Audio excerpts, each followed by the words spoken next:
Hello, everyone, and welcome to A&D, the show where we talk about topics that empower, uplift, and at times aggravate. Yo, like the last topic, touched some nerves. I'm your host, Patricia, and today, for the seventh episode, we dive into a critical subject: financial literacy for women. So, why is financial literacy important for us as women? It's because we need the dependence, we need the security. If you see me with this, know that we're really getting into it, okay? I came prepared, I came with tools, I came with facts. So, you need your independence, of course, you need your security, you need your freedom as a woman. And I'm not going to be one of those people who are bashing men to favor women. I'm just here on a topic that I feel women need. Please don't come for my head. I've put that out as a disclaimer. Many women face challenges in managing money, in budgeting, and of course in investments. Some of us don't have investments, and it's quite sad, really. But I hope today we can be able to fix that, or at least try, or die trying. I can't say I was taught how to handle money or how to manage money. I wasn't taught about saving, I wasn't taught about budgeting. I learned all this the hard way, but it was worth it. Once I understood financial literacy, everything changed. It was like a total game changer. But anyway, I wish many of us would have that epiphany. Why does financial literacy matter to women? Statistics. Nilisema I'm coming with statistics here. According to global studies, women generally live longer than men. It's because men do some damn shit. But anyway, that means that we need to save more. We need to start working towards our retirement early. We need to save a lot for retirement. And generally, in the workspace, in corporate world, the pay gap is not the same. Sorry to say, I'm not saying this is true for all women. I'm just saying for most women, no balance. And thirdly, women take time as caregivers. Yeah, you get pregnant, you arrive at your EDD, you need to take a maternal leave. And I believe that as a country, I don't know if it's true for us as a continent. I won't speak globally because some countries have different rules. But as a country, it's not easy to find organizations that offer maternal leave, a paid maternal leave, sorry. Some do, but most don't. You know what that means? You really, really, really need to fend for yourself and your future. If we don't take charge of our money, we risk financial dependence. And guys, mujeres, financial literacy isn't just about money. It's about the confidence. It's about the ability to live on your own terms, the security. So I know many ladies have this notion of landing a rich man, which is not wrong, but albeit appealing, this thinking is gravely affected by the law of times and season. Because, sweetheart, things change, people change, situations, they change. And then what? Great, you married that man, okay? he died. God forbid, but he dies, leaving you with nothing. How will you start? You need to pivot again. You marry this man and feelings change. Like he just decides, like, yo, this is not working. Then what? Or you marry someone for money and the pain, the torment, the torture. Haven't you had enough? You keep taking a lot of unnecessary things or not. Let me just be honest. We're usually honest here. You take a lot of unnecessary BS because he provides for everything. And now your identity has to be rooted into the household because this person is providing for you and is basically doing every single thing for you. Just that's just food for thought. Whatever you decide with this to do with this info is entirely up to you. We are going to discuss the 5 pillars of financial literacy. Number 1, going one for one, budget and expense tracking. Because baby girl, you need to know where your money is going. 50, 30, 20 rule. If you haven't heard about that, you really need to sit down for this. 50 is your needs. Food, bills, rent. 30 is where the wants come in, okay? Shopping, entertainment, yada yada. And 20, which is key, by the way, is savings and investment. You don't even need complicated tools. I would advise using Excel or spreadsheets in general, Sheets, Excel. Feed it the right info according to variables. Break it down. Break every single thing down according to your wants, your needs, and your savings in percentages. And you will have like a very smooth, automated process. Número 2 is saving for emergencies and future goals. Do you have an emergency fund? Do you have a cushion that helps protect you from future hardships? If you don't, you need to have a solid safety net for at least, depending on how much you earn or depending on how much you spend, 3 to 6 months. This is where MMFs come in USD, in Kenya shillings. Have an emergency fund, a solid emergency fund, something that will enable you live comfortably. Should anything happen, should you lose that job, should that business go south, but you will still be able to survive on your own comfortable means like you are doing right now for at least 3 to 6 months while you figure it out. Save for short-term and long-term goals. Travel, home, retirement.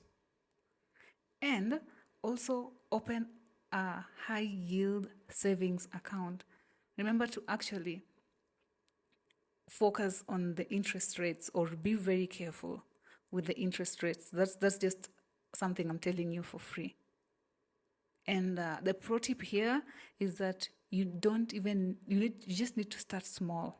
You don't need like a huge thing so that you can tell yourself that I'm opening an emergency fund or I'm doing this and this and this.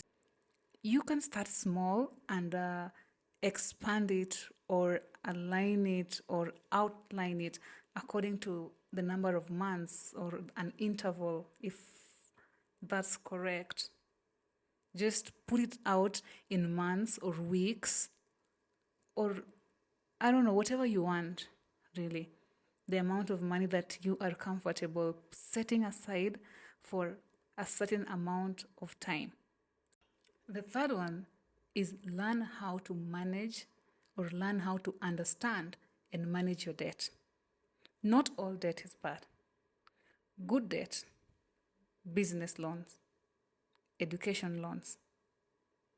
Bad debt, credit card loans. Car loans are also bad debt, by the way. You need to know, do your due diligence, tafadhali, on things like the snowball method or the avalanche method, because debt can actually trap you.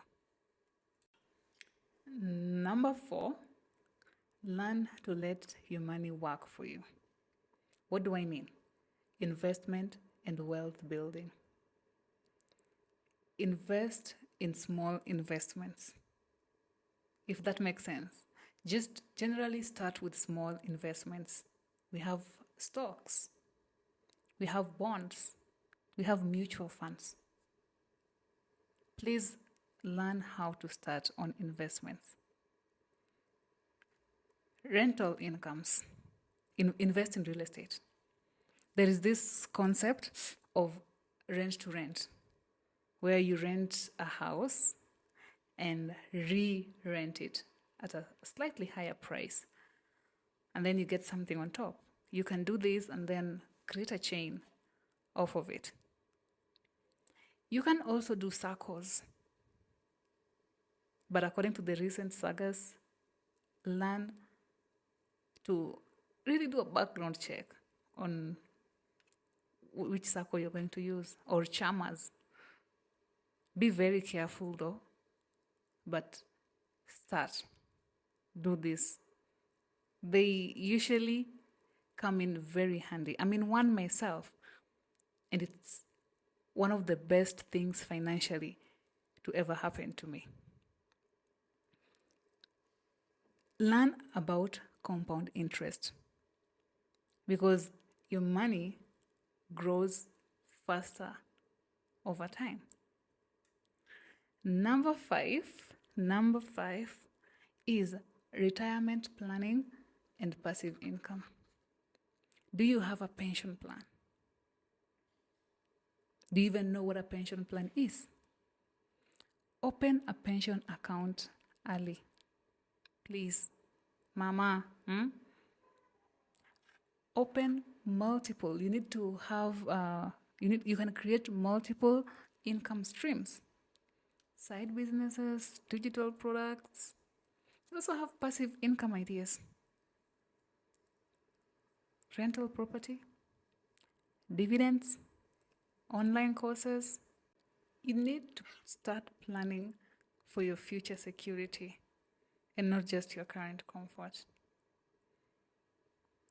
Remember, what is it they say? Do it anyway, right? Do it bold. Do it scared. Just do it. What do you have to lose? That's usually something, it's one of my favorite lines. What do you have to lose? Because remember, the earlier you start, the less you have to actually have to worry about later. So we are going to get into overcoming financial barriers for women. A few common challenges that women face as far as finances go. One is fear of investing. Start small. Get the knowledge. Acquire whatever you can, or whatever lesson you need to know about financial literacy. And another tip I usually give people is, the less you care about what people think, the less you actually desire. And the less you desire, the more you are able to save. Next one is financial dependence, especially on our partners. Yeah, we need to snap out of it. And I think we also don't have that knowledge, that broad knowledge about financial literacy. And that's why there is the internet. Sources are everywhere talking about these things. You just don't create the time enough to try to expand your mind in that way. And I'm challenging you today to just do it. Wake up, decide that you want to be better at managing your finances, and go out and do it. And even if you are married, please learn how to manage your own finances independently. I'm not against joint accounts, but like I said, the law of time and seasons. We don't need to get into the They can leave you in the desert. They can live in the desert without a bottle of water. Maybe it's financial confidence. That's why we have women's groups. Do what you need to do to expand your mind a little bit as far as finances go. Just a pro tip, please learn to talk about your finances openly, especially with friends, your peers. I have 2 friends that I can talk about anything money related with. I'm not going to mention their names, I'm just going to give them a shout out. They are my guys. There is nothing financial related that we are not open to talking about, because when we do it, we learn. And I'm talking about them separately. I'm not saying we're a group. I discuss these things with them separately. One is male and one is female. But when I share every single idea that I have with these people, unashamed. Whatever I make, things like that, business ideas, concepts, and everything. And I learn so much more because you get to have another perspective, okay? Another view. Someone can even be able to tell you like, okay, yeah, Patricia, this is good, but have you thought about this? Or, hey, I'm so proud of you. This is nice. And you're like, yeah, okay, and you, what's up? They help me grow. You can do this with friends. You can do this with partners. But just have this peer-to-peer support, peer-to-peer learning. How much you earn. You guys are, most of you are scared of imaginary things. You can't even tell your own friend how much you earn. Maybe you earn too little for the work that you're putting, and you feel weird, or you feel like, your privacy is being invaded if you share like with your friend. Or that means that you don't have substantial friends, someone you can just be open with. You can learn how to negotiate salaries. They can teach you how to negotiate salaries, or you can teach them how to negotiate salaries, how to grow turnover in your business, how to scale up, investment opportunities, how to improve cost efficiencies, and etc. But you cannot do this if you keep to yourself. If you're building in private. I'm not saying you're supposed to put everything out there, but I'm saying there's some things that you can freely discuss with someone you consider, with your close-knit group. Because maybe you're building in silence, but you're building nothing. Or maybe you're building in silence, but you're building your own things. Guys, let's just stop this backward thinking. Not everyone wants what you have. And some people can actually help you because you need to be in a position where you are comfortably asking for help, unashamed. It will take you to places. It might even open some doors for you. Think about it. So I'm going to give you an action plan, steps to take, and what you should do. 1, track your expenses for a month. What goes in? What comes out? Where does my money actually go? What goes to needs? What goes to wants? What goes to ideas? Number 2, open a savings or an investment account. Please, please, please. You are going to help yourself with this. It doesn't need to be instant. It doesn't need to be big. You don't need 1,000,000 shillings to do it. Whether it's 10,000 or it's 20,000, whatever amount you are making, learn to set some money aside for an investment account or a savings account. Learn about at least one investment option. Could be stocks, could be SACCOs, could be bonds. Number 4, please set a financial goal for the next 6 months and hold yourself accountable. Not one of those, you do something for 1 month and your heart is already out of it. You don't even feel the drive for the next month. Or you do it for 2 months and then you're done. Umemalizana na hiyo story. No, hold yourself accountable. Number 5, talk to a financial counselor or a mentor or an advisor. And if everything that I've stated is difficult, or if it's difficult for you to find a financial mentor, then listen to people. We have Vusi. We have Just Ivy. There is Rina, Nangami, Pastor B. Honey, if none of those names rang a bell in your head, unafaa uchangamke. If you don't know anyone on that list, then you need to do better. There are podcasts, YouTube videos, channels that you can actually just go and get these infos from and hear, listen, expand your knowledge through other people. You could also read books. We have The Psychology of Money. You ever heard of it? We have Principles. Psychology of Money is by Morgan. Principles is by Ray Dalio, if I'm pronouncing that correctly. We have another one by Steven. It's called Diary of a CEO. If this is difficult, then I'm giving even a third option. Hey, I am generous. Smart Money Woman. I don't know if you've read the book. I don't know if you've watched the videos. If you are completely new to this, if whatever I've talked about, you can't comprehend, like, ujui tu nini naendelea, start by watching that Smart Money Woman by Arese on YouTube. She has these beautiful financial nuggets at the end of every episode. Pause and read them. Write them if you can, or if you have to.